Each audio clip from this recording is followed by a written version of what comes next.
Hey guys, welcome to this video. I believe it's September 18th today, and no one can tell me that it's not fall now because it feels great outside. The leaves are falling, those colors, it's crisp in the mornings. Love it, love it, love it, love it. Where was I at the other day? And they had pumpkins out, so no one can hate on me for this video. In this video today, I will be talking about my fall TBR.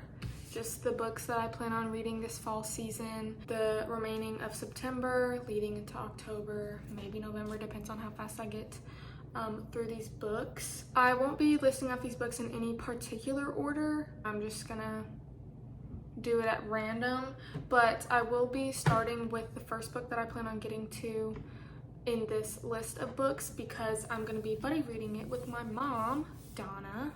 It's called The Butcher and the Wren by Elena Yergehart. I'm gonna be reading it on my Kindle. Hopefully I pronounced that last name right. But basically she's the co-host of a podcast that we really enjoy. It's called Morbid. Me and my mom really like listening to that podcast together and talking about it and bantering. So we figured the book that one of the co-hosts wrote would be a good book for us to buddy read. My mom likes reading, I like reading. I don't know too much about The Butcher and the Wren. I just know that the main character's name's Wren and it is a thriller book. I believe it takes place in Louisiana or New Orleans, I believe. I'm super excited to get into it and talk about it with my mom. The next book I want to talk about is Agatha Christie, A Haunting in Venice. I really wanted to read this book this fall because it says on the cover here, now a major motion picture. So it's going to, I believe it's already in theaters. So I need to get on it. I want to read the book first, of course, and then go see it in theaters and like see which one I like best, what they leave in, what they take out, stuff like that. I think that would be cool. I ordered it off Amazon, that's why it's mass paperback, but hey, I don't hate, it's still a book and it's not terribly like stiff. I don't know. Yeah, I'm really excited. I like the cover, very simple. The first sentence says, or this is the part of the foreword.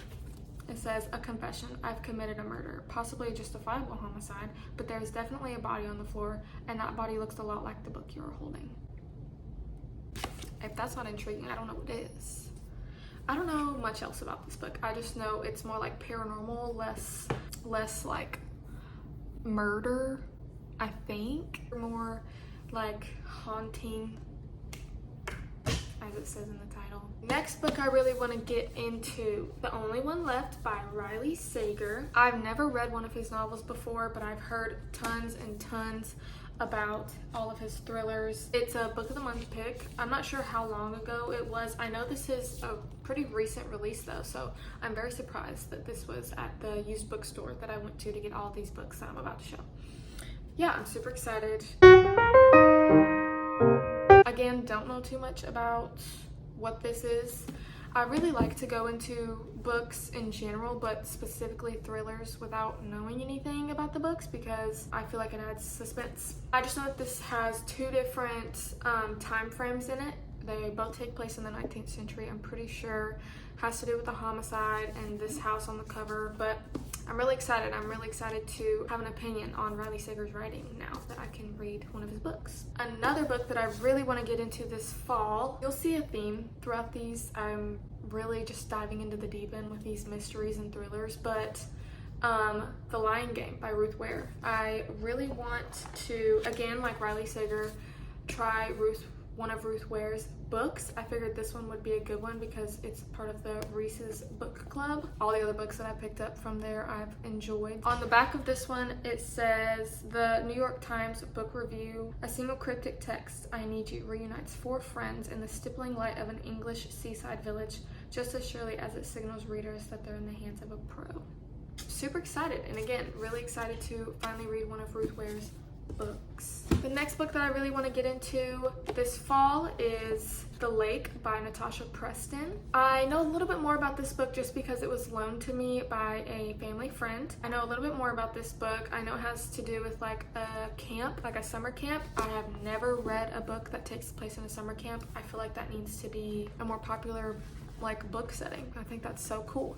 I believe it takes place in summer, so it's kind of The only reason why I'm reading it right now is because it is like a thriller, mystery, whatever. I read The Cellar by Natasha Preston a while ago, but it was so good. I really enjoyed it. I was so young when I was reading it. It really like psyched me out that I had 911 on speed dial. Like while I was reading the book, I would have my phone next to me with 911 on speed dial because her writing was just so encapsulating to me. I'm really excited to see how I like her writing from then to now, and just another book of hers that she's written since she kind of blew up. I believe she started on Wattpad, so that's cool too. The last two books that I'm going to talk about today are two different Agatha Christie books that I got from the used bookstore mentioned previously. The first one is called The Murder of Roger Ackroyd. The Murder of Roger Ackroyd. This is a part of her Hercule Poirot mystery collection. I love these editions of her books. They're so pretty. Like, I'm not gonna hate on, I did get the mass paperback, so that's kind of my fault, but like compared, so beautiful. I love these editions. Personally, I have only read books by Agatha Christie from that collection in specific, so yeah, I am familiar with this detective. I really want to get into her other collections though, so definitely not opposed.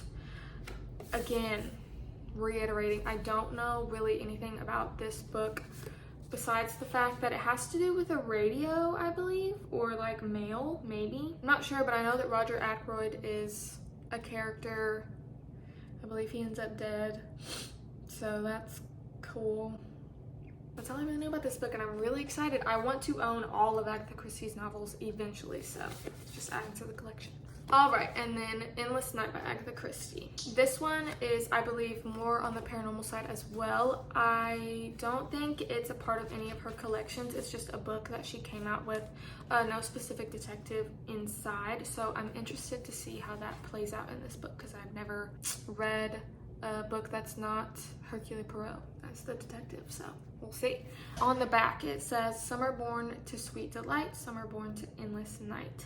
When penniless Michael Rogers discovers the beautiful house at Gypsy's Acre and then meets the heiress Ellie, it seems that all his dreams have come true at once. But he ignores an old woman's warnings of an ancient curse, and evil begins to stir in paradise. As Michael soon learns, Gypsy's Acre is the place where fatal accidents happen. I don't know, it seems really good. So I'm really excited to share how I feel about them to you guys and talk about them. So with all that being said, these are all the books that I plan on reading this fall season. Stay tuned to see how I feel about all of them.